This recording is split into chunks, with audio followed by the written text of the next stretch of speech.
Hello everyone. சின்னவங்கலேருந்து பெரியவங்களுக்கும் சரி அதிகமாக பேசப்பட்டு வர பஸ் 375 அப்படின்றத உண்மையான பேய் கதையை பற்றி பார்க்கலாம். நம்ம இதை கேள்விப்பட்டிருப்போம் இந்த ப்ரைவேட் பஸ், கவர்மெண்ட் பஸ்லாம். அதனோட பஸ் 370 கேட்டிங்கன்னா இது சைனாவில் இருக்கக்கூடிய ஒரு பர்டிகுலர் பஸ். ரொம்ப நாள் காணாமல் போய் தண்ணியிலேருந்து எடுக்கப்பட்ட ஒரு பர்டிகுலர் பஸ். அந்த பஸ்ஸில் லாஸ்ட்டாக ட்ராவல் பண்ணுங்க யார்? அவங்க பேயா மனுஷங்களா? இந்த மாதிரி கேள்விகள்லாம் இருக்குது. சரி, இந்த வீடியோ ஃபுல்லாக பாருங்கள். இந்த மாதிரி ரெஸ்டாரண்ட் விஷயங்கள்லாம் இந்த வீடியோக்குள்ளே இருக்குது. வீடியோக்குள்ளே போகலாம். இந்த மாதிரி ரெஸ்டாரண்ட் டாபிக்ஸ்க்கு மறக்காம சேனல் சப்ஸ்கிரைப் பண்ணுங்கள். வீடியோக்குள்ளே போகலாம். பஸ் 375. அதனோட பஸ் 375ன்னு கேட்டிங்கன்னா இது சைனாவில் இருக்கக்கூடிய ஒரு 375 அப்படின்ற ரூட்டுக்கு போகிற பஸ்ஸு. நம்ம ஊரில் எப்படி இது சேலம் போகிற ரூட்டு, மதுரைக்கு போகிற ரூட் பஸ்ஸு அப்படிலாம் சொல்லுவோம் இல்லையா? அந்த மாதிரி சைனாவில் அந்தந்த ஊர் பேர் போகிற அந்த ரூட் பேர்லாம் இந்த ஊர் நம்ம எப்படி பேரை வச்சுருக்கோம் அந்த பேரை வச்சுருக்க மாட்டாங்க. இல்லை நம்பர்ஸில் மென்ஷன் பண்ணியிருப்பாங்க. அந்த மாதிரி 375 அப்படின்ற ஒரு நம்பர் வழியாக போகிற பஸ் இது.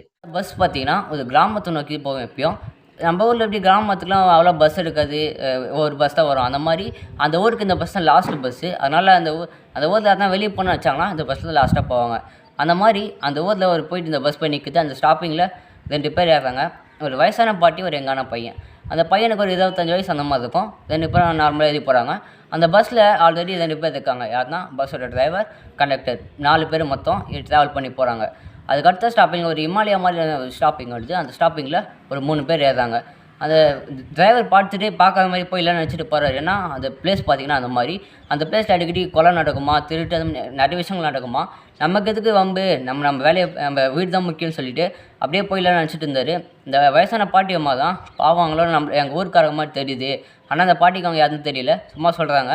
அவங்களாம் எவ்வளோ கஷ்டப்பட்டுருப்பாங்க அப்படின்னு அந்த பாட்டி எடுத்து சொல்கிறாங்க. சரி நிறுத்துவோன்ட்டு அந்த கண்டக்டர் விசில் வச்சு அவங்கள நிறுத்துறாங்க. 3 பேர் ஏறுறாங்க. ஏறின பிறகு தான் கவனிக்கிறாங்க. அந்த 3 பேரோட ஃபேஸ்லாம் பார்த்திங்கன்னா ஒரு மாதிரி வெள்ளரி போன ஃபேஸ்ன்னு சொல்கிறாங்க. அந்த மாதிரி ஒரு மாதிரி டிஃப்ரெண்ட்டாக இருக்குது. அவங்க போட்டுருக்க ட்ரெஸ்லாம் ஒரு 200 வருஷத்துக்கு முன்னாடி ஒரு ஃப்ரீடம் ஃபைட்டர்ஸ்லாம் போட்டுருப்பாங்க இல்லையா ட்ரெஸ்ஸு, அந்த மாதிரி ஒரு ட்ரெஸ் போட்டிருக்காங்க. எல்லாருமே கொஞ்சம் ஷாக் ஆகி பார்க்குறாங்க அவங்க 3 பேரை. அவங்க நடுவில் இருக்க ஒரு பர்சன் பார்த்திங்கன்னா அவரால் நிற்க கூட முடியல. சைடில் இருக்க 2 பேரோட தோல் மேலே கை போட்டு தான் நின்றுருக்காரு. அந்த மாதிரி ஒரு நிலமையில 3 பேர் இருக்காங்க. அப்புறம் ஏதோ ட்ராமா செட்டை குரூப் போல் அப்படின்னு வச்சு விட்டாங்க. அப்புறமா பஸ்ஸும் சைலண்டாக மூவ் ஆகிட்டே இருக்குது. அடுத்து அந்த பாட்டியம்மா அந்த டிரைவருக்கு பின்னாடி உட்காந்துருக்காங்க.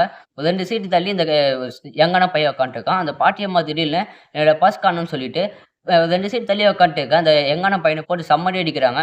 அந்த பையனை என்னவோ சொல்லி பார்க்குறான், உங்களை விட்டு நான் 2 சீட்டு தள்ளி உட்காந்துருக்கேன், என்னால் எப்படி எடுத்துருக்க முடியும் அப்படின்ட்டு என்னவோ சொல்லி பார்க்குறான். ஆனால் அந்த பாட்டி கேட்குறதா இல்லை, போட்டு செம்மடி அடிக்கிறாங்க. அந்த டிரைவரும் கண்டக்டரும் தாங்க முடியாமல் எங்களுக்கு இப்படியே தான் பண்ணிப்பாங்க போல், எவ்வளோ சொன்னாலும் கேட்க மாட்டாங்கன்ட்டுன்னு ஒரு போகிற வழியில் ஒரு போலீஸ் ஸ்டேஷன் மாதிரி இருக்க இடத்துல இறக்கி விட்டு போயிடுறாங்க. அங்கே போயிட்டு இவ்வளோனா சண்டை போட்டுருந்த அந்த பாட்டி அம்மா இறக்கி விட்ட பிறகு அந்த பையன்ட்ட ஒன்று சொல்கிறாங்க, நான் உன்னோட உயிரை காப்பாற்றிருக்கேன். நீ பின்னாடி உட்காந்துருந்த 3 பேரை கவனிச்சா இல்லையான்னு தெரியல, நான் பார்த்தேன். அவங்க 3 பேருக்கும் காலே இல்லைன்னு விஷயத்த சொல்கிறாங்க. அவங்க 3 பேர் பேய் நினைக்கிறேன் அப்படின்னு அந்த பாட்டி அம்மா சொல்கிறாங்க. அந்த பையன் ஏதோ பைத்தியம் போலான்னு அந்த பையன் சொல்லி விட்டு போயிடலாம் திட்டிட்டு. அந்த விஷயம் தெரிய ஆரம்பிக்குது, பஸ் காணாமல் போயிடுச்சுன்னு. அப்போ அந்த நேற்றே ஒரு பாட்டி வந்து சொன்னாங்களே அப்படின்ற விஷயத்த புரிஞ்சுக்கிறாங்க. அப்புறம் போய் இன்வெஸ்டிகேஷன் பண்ண ஆரம்பிக்கிறாங்க அந்த பாட்டிக்கிட்ட. நீங்கள் சொன்னதெல்லாம் உண்மையா அப்படின்னு கேட்குறாங்க. ஆமாம் நான் சொன்னதெல்லாம் உண்மை அப்படின்ட்டு அந்த பாட்டியை சொல்கிறாங்க. அப்புறம் ஒரு 10 நாள் இன்வெஸ்டிகேஷன்லாம் பண்ணுறாங்க. அந்த பஸ் எங்கே போச்சு, என்ன ஆச்சுன்னு எதுவுமே தெரியல. அடுத்து ஒரு 10 நாள் கழிச்சு அந்த பஸ் தண்ணியிலேருந்து எடுக்கப்படுது. அந்த பஸ்ஸில் அந்த பேசஞ்சர்ஸாக வந்தாங்கன்னு சொன்னாங்கல்ல 3 பேர், அவங்க 3 பேரோட பிணங்கள் மட்டும்தான் இருக்குது. அவங்களுடைய பிணங்கள்லாம் ஒரு இறந்து 10 நாள் ஆன மாதிரி இல்லை, இறந்து பல வருஷங்கள் ஆன மாதிரி இருக்கும். அந்த மாதிரி இருக்குது அவங்களுடைய. அவங்க உடம்பே இல்லைன்னு சொல்ல வராங்க. பாதிக்கு பாதி கரைஞ்சு போயிடுச்சு அப்படின்னு சொல்கிறாங்க. அந்த மாதிரி ஒரு நிலைமையில அந்த பஸ்ஸும் அந்த பஸ்க்குள்ளே இருக்கவங்களே எடுத்தாங்க.